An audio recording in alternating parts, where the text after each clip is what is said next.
So hey guys, what's up, welcome back to our own channel. तो आज हम लोग पढ़ने वाले हैं फ्लेमिंगो बुक का chapter number 4, that is the rat trap. तो सबसे पहले ये जो वर्ड है रैट ट्रैप, इसका मतलब क्या होता है? ऑब्वियसली इसका मतलब होगा चूहों को पकड़ने वाला एक ट्रैप, जिसको हम चूहादानी भी कहते हैं।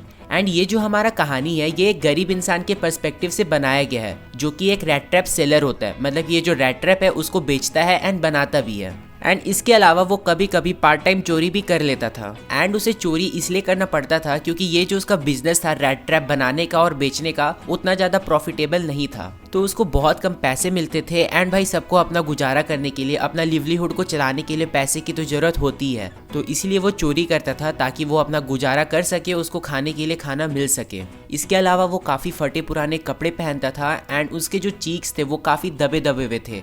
ऐसा लग रहा था कि वो माल न्यूट्रिशियस का शिकार है, मतलब कि उसको ढंग से खाना नहीं मिलता है। अब चैप्टर के सेकंड पैराग्राफ में लिखा हुआ है कि no one can imagine how sad and monotonous life can appear to such a vagabond.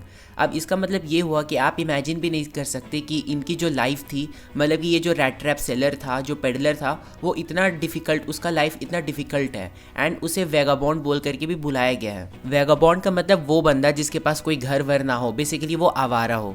And एक दिन ऐसे ही जब वो फ्री बैठा हुआ होता है तो वो अपने रैट ट्रैप को देखता है। एंड देन फिर वो एक डीप थॉट में चला जाता है। एंड वो ये सोचता है कि ये जो दुनिया है, ये इतना बड़ा वर्ल्ड है, वो खुद एक रैट ट्रैप है। ये जो पूरी दुनिया है एंड उसकी लैंड, सीज, सिटी, विलेज, ये और कुछ नहीं बल्कि एक बड़ा सा रैट ट्रैप है। एंड ये सारी चीज़ों का इस दुनिया में एक पर्पस है। एंड वो पर्पस है ह्यूमंस के लिए बेट्स लगाना। अब बेट्स का मतलब क्या होता है? बेट्स का मतलब होता है कि वो सब्सटेंस जो कि एक मीन्स प्रे को अट्रैक्ट करने के लिए लगाया जाता है। फॉर एग्जाम्पल, हम लोग रैट ट्रैप में चीज़ या फिर रोटी लगाते हैं ना, जिससे वो जो चूहा है वो उसके अंदर आने के लिए अट्रैक्ट हो जाता है एंड फिर वो फंस जाता है। तो ठीक इसी तरीके से ये जो पूरा वर्ल्ड है, ये ह्यूमंस के लिए एक रैट ट्रैप है। एंड बेट्स क्या क्या है? वो है richness, money, Joy, shelter, food, heat and cloth. And ये सारी चीज़ें ह्यूमंस को लालच देने के लिए बनाई गई है ताकि वो इस बड़े से रैट ट्रैप में फंस जाए। तो जैसे कि एक माउस रोटी, चीज़ या पोर्क के लालच में रैट ट्रैप में फंस जाता है, वैसे ही ह्यूमन अपने लग्जरीज नीड्स के लिए, लाइक कि फूड, शेल्टर या फिर क्लोथ्स, ये सब चीज़ों को पाने के कारण एक रैट ट्रैप में फंस जाता है। एंड वो ये सब चीज़ इसीलिए सोचता था क्योंकि एक तो वो बहुत ज़्यादा गरीब था, उसके पास बहुत सारा टाइम था ये सब चीज़ को सोचने के लिए। इसके अलावा जो दुनिया के लोग थे वो उसके प्रति काइंड नहीं थे। उससे ना ही कभी लोग अच्छे से बात किए और ना ही कभी उसको अच्छे से ट्रीट किए, ऐसा हमारी ऑथर हमसे बताती है। तो इसीलिए वो ये सब चीज़ को सोचता था एंड उसे ये सब चीज़ सोचने में बहुत ज़्यादा मज़ा भी आता था। तो अब हमारी जो ऑथर है वो हमसे बता रही है कि एक शाम की बात है, ये जो रैट ट्रैप सेलर है वो एक रास्ते से जा रहा होता है एंड फिर उसको एक ग्रे कॉटेज दिखता है। एंड फिर उसके दिमाग में ये चीज़ आता है कि क्यों ना वो ओनर से पूछ ले एंड फिर वो उस ग्रे कॉटेज में रात भर रुक जाए, क्योंकि उसको ठहरने के लिए एक जगह चाहिए था जहाँ पर वो अपना रात को गुजार सके। एंड यूजुअली ऐसे सिचुएशन में होता क्या था कि जो लोग थे वो इस रैट ट्रैप सेलर को भगा देते थे, क्योंकि ऑब्वियसली कौन इस आदमी को अपने घर में ठहरने के लिए जगह देगा, क्योंकि एक तो वो बहुत ज़्यादा गरीब था, उसका कोई अता पता नहीं था। एंड फिर लोगों को ये भी लगता था कि कहीं कुछ हो ना जाए, कुछ कांड वांड ना हो जाए। तो एक अजनबी जिसका कोई अता पता नहीं था, जो दिन भर सड़कों पर घूमते रहता था, तो भला उसको कौन ही अपने घर में रुकने को कहेगा। बट क्योंकि ये स्टोरी नहीं है तो ऐसा नहीं होता है। जब गेट खुलता है तो अंदर से एक ओल्ड मैन निकलता है जो कि काफ़ी खुश था। एंड वो घर में अकेला रहता था, मतलब कि उसके बीबी बच्चे नहीं थे। तो वो उसे अंदर बुला लेता है एंड वो भी काफ़ी ज़्यादा खुश होता है क्योंकि उसके पास आज कोई ऐसा आदमी होगा जिसके साथ वो बात करेगा, नहीं तो कहाँ वो बेचारा अकेलापन कमा रहा। वाह वाह वाह वाह। खैर एनीवेज, फिर वो दोनों के लिए डिनर बनाते हैं, वो दोनों साथ में स्मोक भी करते हैं एंड फिर कुछ कार्ड्स का गेम भी खेलते हैं। अब हम लोग उतना ज़्यादा मूर्ख नहीं है कि हम लोग ये चीज़ ना समझ पाए कि वो जो ओल्ड मैन था वो काफ़ी ज़्यादा काइंड और जेनरस था। एंड उन्होंने इस पेडलर के साथ एक सीक्रेट को भी डिस्क्लोज कर दिया था, मतलब कि उन्होंने अपना सीक्रेट को भी पेडलर को शेयर किया था, बताया था। उसने बताया था कि वो पहले राम्स जो आयरन वर्क्स में काम करता था एंड जब उसने उस काम को छोड़ दिया तब उसके पास एक काऊ था जो कि उसका बहुत ज़्यादा सपोर्ट किया। वो जो गाय थी वो काफ़ी सारा दूध को प्रोड्यूस करती थी, जिसे बेच करके वो जो हमारा ओल्ड मैन है वो जी पाता था। एंड उसने लास्ट मंथ 30 क्रोनोस का प्रॉफिट भी कमाया था उसी गाय के मदद से। एंड ये सब चीज़ को सुन के जो पेडलर था वो काफ़ी ज़्यादा शॉक्ड हो जाता है, क्योंकि उसके हिसाब से एक बूढ़ा आदमी 30 क्रोनोस कमा रहा है वो बहुत बड़ी बात है। उसे विश्वास नहीं हो पा रहा था, लेकिन इसके बाद ओल्ड मैन को रुक जाना चाहिए था, लेकिन नहीं, पता नहीं ओल्ड मैन के दिमाग में क्या आया, वो उठ के गया खिड़की के पास जहाँ पर उसने एक पाउच में लटकाए रखे थे अपने 30 क्रोनोस, मतलब कि 3 कॉइन था 10 क्रोनोस के ईच। तो उसको वो निकालता है एंड फिर वो लेके जाता है पेडलर के पास दिखाने के लिए कि देखो ये वही 30 क्रोनोस है जो मैंने कमाया था। एंड फिर ये चीज़ को दिखाने के बाद वो वापस से उसे वही जगह पर लटका देता है, मतलब कि रख देता है। अब रात हो जाती है एंड दोनों सो जाते हैं एंड फिर नेक्स्ट मॉर्निंग जो क्रॉफ्टर है वो जल्दी उठ जाता है। क्रॉफ्टर मतलब वही हमारा ओल्ड मैन, वो जल्दी उठ जाता है क्योंकि उसको मिल्क को निकालने के लिए जाना था। एंड इसीलिए जो हमारा रैट ट्रैप सेलर है, जो हमारा पेडलर है, उसको भी उठना पड़ता है। एंड देन फिर वो क्रॉफ्टर को गुड बाय एंड थैंक्स भी बोलता है एंड फिर वो वहाँ से चला जाता है। फिर थोड़ी देर बाद वो वापस से वहाँ पर आता है एंड उस खिड़की को देखता है जहाँ पर क्रॉफ्टर ने 30 क्रोनोस को लटकाए रखे थे। अब मैंने आपको पहले बताया था कि ये जो पेडलर है वो पार्ट टाइम चोरी भी करता है। देन फिर होना क्या था, वो उस खिड़की को तोड़ता है, उस पाउच में रखे 30 क्रोनोस को निकालता है एंड पाउच को वहीं लटका देता है ताकि किसी को भी शक ना हो। मतलब देख रहे हो खिड़की तोड़ रहा है बट शक ना हो इसलिए वो पाउच को वापस से लटका रहा है, मतलब कुछ भी। देन फिर चोरी करने के बाद उस पेडलर को लगता है कि वो काफी ज्यादा चालाक है, वो काफी इंटेलिजेंट है, उसने 30 क्रोनोस कमा लिए है। एंड देन फिर वो भागने के लिए पब्लिक हाईवे की जगह चला जाता है फॉरेस्ट में, क्योंकि उसका मानना ये था कि अगर वो पब्लिक हाईवे की तरफ जाएगा तो हो सकता है कि ये रिस्क है कि कोई उसे पकड़ ले। एंड अगर वो फॉरेस्ट की तरफ जाएगा, क्योंकि फॉरेस्ट का रास्ता बहुत ज्यादा कंफ्यूजिंग है, तो उसे कोई भी नहीं पकड़ पाएगा। अब फॉरेस्ट जाने से पहले वो क्या डिसाइड करता है कि वो फॉरेस्ट में एकदम सीधा चलता चला जाएगा, जिससे वो डायरेक्ट कहीं पर पहुंच जाएगा एंड वो सेफ है। बट ऐसा होता नहीं है, वो फॉरेस्ट में भुला जाता है एंड बार बार वो घूम करके एक ही जगह में आ जा रहा था। अब जब वो पूरी तरीके से थक जाता है देन फिर वो सोचने लगता है, वो सोचता था ना कि ये पूरी दुनिया एक रैट ट्रैप है एंड अब वो खुद भी एक रैट ट्रैप में फंस चुका है। तो वो फॉरेस्ट एक ट्रैप के जैसा, एक जेल के जैसा उसको लगने लगता है। एंड फिर क्योंकि दिसंबर का महीना था तो ठंड के मारे उसकी हालत भी बहुत ज़्यादा खराब होने लगती है एंड लेट बहुत हो गया था, मतलब कि बहुत रात भी हो गई थी। तो फिर वो अब एकदम थक हार के एक जगह पे लेट जाता है एंड जब वो लेटता है तब उसको कुछ फील होता है आयरन स्ट्राइक करने का। एंड फिर वो ये समझ जाता है कि ये जो आवाज़ है वो कहाँ से आ रही है। तो वो जो फॉरेस्ट है ना उसके बगल में एक आयरन मिल है, तो वहीं से वो आवाज़ आ रही है। एंड देन फिर जो हमारा पेडलर है वो उसके तरफ जाने लगता है, मतलब कि वो अपना सारा स्ट्रेंथ को एक बार फिर से इकट्ठा करता है एंड देन फिर वो साउंड को फॉलो करते करते उस आयरन मिल तक पहुँच जाता है। तो वो और कोई आयरन वर्क नहीं बल्कि राम्स जो आयरन वर्क ही था। तो वो एक बहुत बड़ा सा इंडस्ट्री था, उसमें बहुत बड़े बड़े प्लांट्स थे, वहाँ स्मेल्टर्स थे, रोलिंग मिल था, फॉर्ज था एंड बहुत कुछ भी था। तो पेडलर को ये देख के बहुत ज़्यादा खुशी मिलता है कि वहाँ पर और भी लोग हैं एंड वहाँ पर शोर शराबा, वहाँ पर काम चल रहा है। तो वो फिर अंदर चला जाता है, फोर्ज के पास वो पहुँच जाता है एंड अब तक किसी को भी ये शक नहीं हुआ था कि कोई उनके मिल के अंदर आ चुका है, मतलब कि सब अपना अपना काम कर रहे थे। ब्लैक स्मिथ अपना काम कर रहा था, आयरन मास्टर को भी कुछ पता नहीं चलता है। एंड देन फिर हमारा जो पेडलर है वो फर्नेंस के पास जाकर के खड़ा हो जाता है ताकि उसको थोड़ी सी जो हीट है वो मिल सके। एंड देन फिर थोड़ी देर बाद जो हमारा पेडलर है वो आयरन मास्टर से परमिशन भी मांग लेता है वहाँ पर रुकने के लिए। एंड जो आयरन मास्टर है वो भी हमारे पेडलर को देख लेता है। एंड देन फिर जो पेडलर होता है वो फर्नेंस के पास जाकर के सो जाता है। एंड क्योंकि वो भींगा हुआ था तो उसके बॉडी से वेपर निकल रहा था, क्योंकि वो आग के पास बैठा हुआ था, मतलब कि सोया हुआ था। अब थोड़ी देर बाद जो वहाँ का मालिक था, जो खुद भी एक आयरन मास्टर था, वो वहाँ पर आता है इंस्पेक्शन के लिए। इंस्पेक्शन का मतलब ये देखने के लिए कि सब कुछ काम वाम ठीक ठाक तो चल रहा है ना।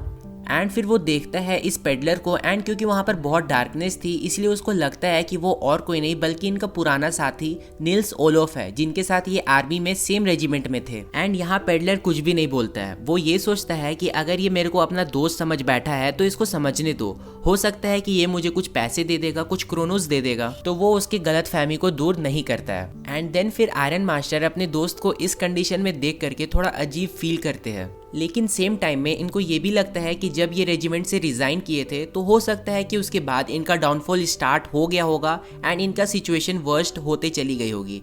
एंड देन फिर वो पेडलर को अपने घर चलने के लिए काफ़ी मनाने लगते हैं, बट पेडलर उनकी बात नहीं मानता है। पेडलर उनका घर इसलिए नहीं जाना चाहता था क्योंकि उनको डर था कि अगर वो उनके घर चले जाए एंड फिर वहाँ पर किसी को पता लग गया कि ये इनके पुराने साथी नहीं है तो सिचुएशन और भी खराब हो सकती थी। आयरन मास्टर बहुत रिक्वेस्ट करता है कि चलो यार घर चलो, हम साथ में बैठ कर के क्रिसमस सेलिब्रेट करेंगे, बट पेडलर अपनी बात पर अड़ा रहता है। एंड फिर उसको अपने 30 क्रोनोस का याद भी आ जाता है जो कि वो चोरी करके वहाँ पर भागा था। देन फिर आयरन मास्टर हार मान के वहाँ से चला जाता है। एंड आधे घंटे के बाद वहाँ पर वो अपनी बेटी को, मतलब कि उनकी बेटी का नाम था एडला, तो वो अपनी बेटी एडला को वहाँ भेज देता है पेडलर को मनाने के लिए, क्योंकि उसको लगता है कि उनकी बेटी के पास ज़्यादा परसुएशन पावर है, वो किसी भी लोग को बहुत अच्छे से मना लेती है। तो जब एडला वहाँ पर जाती है तो वो पेडलर के फेस पे जो उसका हैट रखा हुआ था, क्योंकि वो उस हैट को अपने फेस पे रख के सोया था, तो वो उसे हटाती है। एंड यहाँ पर एक इंटरेस्टिंग चीज़ मैं बताता हूँ, तो वो जो पेडलर है ना, वो अपना एक आँख को खोल के सोता था, क्योंकि ना उसको आदत थी हर टाइम चौकन्ना रहने का, एंड इसीलिए वो अपना एक आँख को खोल के ही सोता था। तो फिर जब एडला उसके कैप को हटाती है तो हमारा पेडलर बहुत ज़्यादा शॉक्ड हो जाता है, वो डर जाता है। फिर एडला उनसे कहती है कि मेरा नाम एडला विलियमसन है, एंड फिर उसको इंसिस्ट करती है अपने साथ चलने के लिए। एडला उनको देख के ये समझ जाती है कि ये जरूर कोई चोरी किए है या फिर कोई जेल से भागे है, इसीलिए वो इतने परेशान है। लेकिन फिर भी एडला उनको अपने घर में इनवाइट करती है। वो उनसे कहती है कि आप जब मन तब हमारे घर में आ सकते हैं, एंड आप कभी भी जा भी सकते हैं, आपको कोई कुछ भी नहीं बोलेगा, बस आप ये क्रिसमस ईव हमारे साथ हमारे घर पर मनाइए। एंड फिर इन सब बातों से पेडलर कन्विंस हो जाता है एडला के साथ उसके घर जाने के लिए। फिर एडला उसे एक फर कोट दे देती है जो कि उनके एक सर्वेंट वैलेट ने पकड़ रखा था। तो जब वो एडला के साथ घर जा रहे होते हैं तो वो रास्ते में सोचते हैं कि क्यों उसने क्रॉफ्टर के घर से चोरी किया, एंड उसको ये भी लगता है कि इन सब चीज़ों में वो अब बुरी तरीके से फंस चुके हैं एंड वो उस ट्रैप से कभी नहीं निकल पाएंगे। तो अगले दिन क्या होता है, क्योंकि उस दिन क्रिसमस भी था एंड आयरन मास्टर काफ़ी ज़्यादा खुश था, क्योंकि वो अपने दोस्त के साथ ये क्रिसमस सेलिब्रेट करने वाला था। तो वो अपनी बेटी से कहता है कि सबसे पहले वो पेडलर को अच्छा सा ब्रेकफास्ट करवाएंगे एंड फिर उसके लिए कोई अच्छा सा जॉब ढूंढ देंगे, ताकि उसको घूम घूम करके ये रैट ट्रैप ना बेचना पड़े। फिर एडला कहती है कि मुझे कल रात ऐसा बिल्कुल भी फील नहीं होता है कि ये जो पेडलर है कोई एजुकेटेड पर्सन होगा।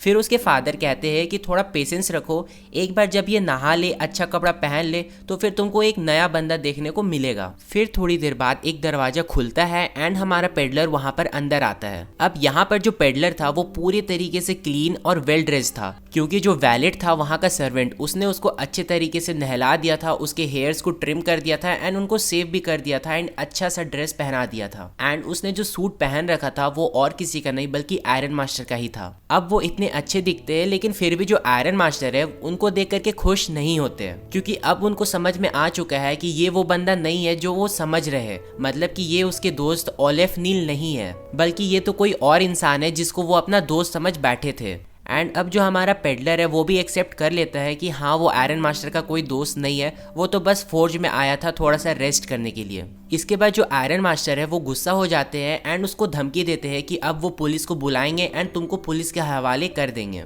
एंड इस चीज़ को सुन के जो हमारा रैट ट्रैप सेलर है उसको आ जाता है गुस्सा। वो अपना फिलोसॉफी के बारे में बताने लगता है कि ये जो पूरा दुनिया है वो एक रैट ट्रैप है एंड इस दुनिया के अंदर जितने भी चीज़ें हैं वो सारे बेट्स के जैसा काम करते हैं ह्यूमंस को अपने ट्रैप में फंसाने के लिए and blah blah blah.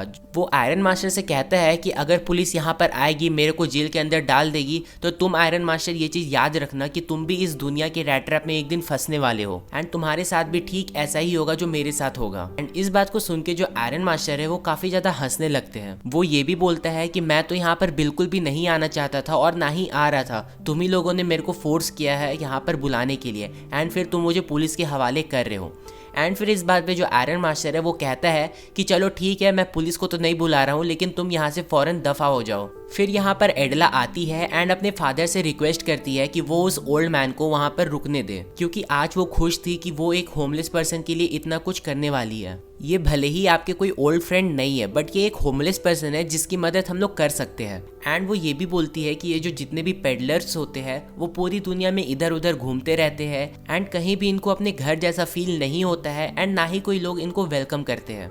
And ऐसा भी हमें नहीं करना चाहिए कि हम किसी को क्रिसमस के दिन इनवाइट कर रहे हैं एंड फिर उसको डिसरिस्पेक्ट करके भगा दे रहे हैं। एंड फिर हमारे आयरन मास्टर अपनी बेटी एडला की बातों से एग्री करते हैं एंड उसे रहने देते हैं एंड फिर वो लोग ब्रेकफास्ट करने लग जाते हैं। ब्रेकफास्ट करने के दौरान जो हमारा पेडलर है वो ये सोचता है कि ये जो उनकी बेटी है वो उनका क्यों सपोर्ट कर रही है इतना। एंड इसके बाद पूरे दिन कुछ भी खास नहीं होता है। जो हमारा पेडलर है वो उस घर में एक गेस्ट रूम में आराम से पूरे दिन सोया हुआ रहता है एंड उसको देख के ऐसा लग रहा था कि वो कई सालों से सेफली सिक्योरली एंड इतने आराम से नहीं सोया होगा।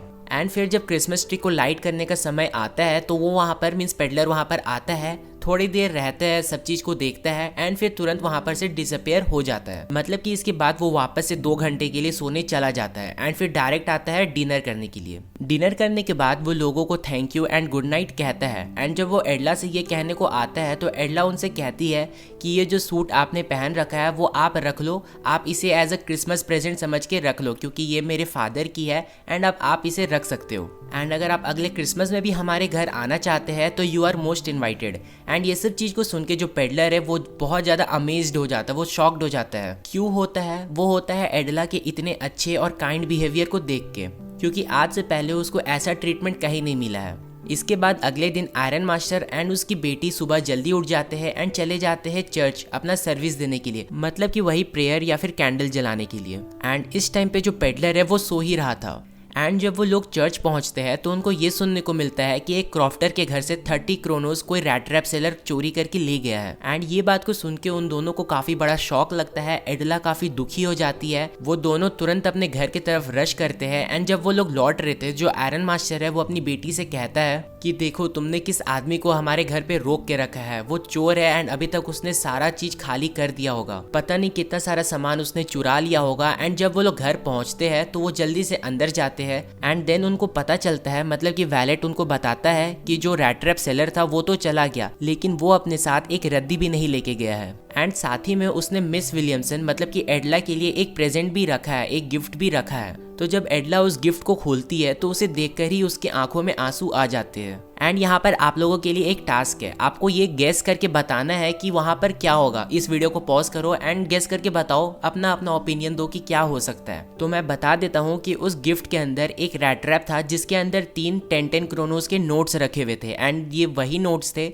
जो उसने क्रॉफ्टर के घर से चुराया था एंड उसके साथ ही में एक लेटर भी था। वो बेसिकली अपनी फीलिंग्स ही लिखता है कि एडला उसको इतने अच्छे तरीके से ट्रीट करा ना कि उसको सही में लगने लगा कि वो कोई कैप्टन है। भले ही वो उसके फादर का फ्रेंड नहीं थे बट फिर भी एडला के उस बिहेवियर से वो उसको शर्मिंदा नहीं करना चाहते थे एंड इसीलिए वो 30 क्रोनोस को वहीं पर छोड़ देता है एंड वो चाहता है कि ये 30 क्रोनोस वापस से क्रॉफ्टर के पास पहुंच जाए। वो ये नहीं चाहता था कि एडला को अफसोस हो कि वो एक चोर को अपने घर में ठहरने के लिए रोकी थी। उसने ये भी मेंशन किया कि उसने ये 30 क्रोनोस एक खिड़की के पास टांग रखा था एंड वो हमारे लिए मीन्स उसके लिए एक बेट्स के जैसा काम किया एंड वो सिर्फ एडला की वजह से इस रैट ट्रैप में फंसने से बच गया। एंड ये रैट ट्रैप तुम्हें एक रैट गिफ्ट कर रहा है जो कि इस दुनिया के रैट ट्रैप में फंसने वाला था एंड वो नहीं फंसा क्योंकि एडला के उस काइंड बिहेवियर ने उसको बचा लिया फंसने से। तुम्हारे ही कारण मेरे अंदर इतना चेंज आया है एंड मैं अपने अंदर की बुराई को क्लीन कर पाया हूँ। तो ये था आज का हमारा चैप्टर ऑल अबाउट। तो उम्मीद है आपको ये एक्सप्लेनेशन पसंद आया होगा एंड अगर आपको पसंद आया तो प्लीज यार कंजूसी मत करना, एक लाइक कर देना एंड हाँ ऐसे ही एनिमेटेड वीडियोस को देखने के लिए हमारे चैनल को सब्सक्राइब कर लो। तो मिलते हैं किसी अगले वीडियो में, तब तक के लिए bye bye, take care, thanks for watching.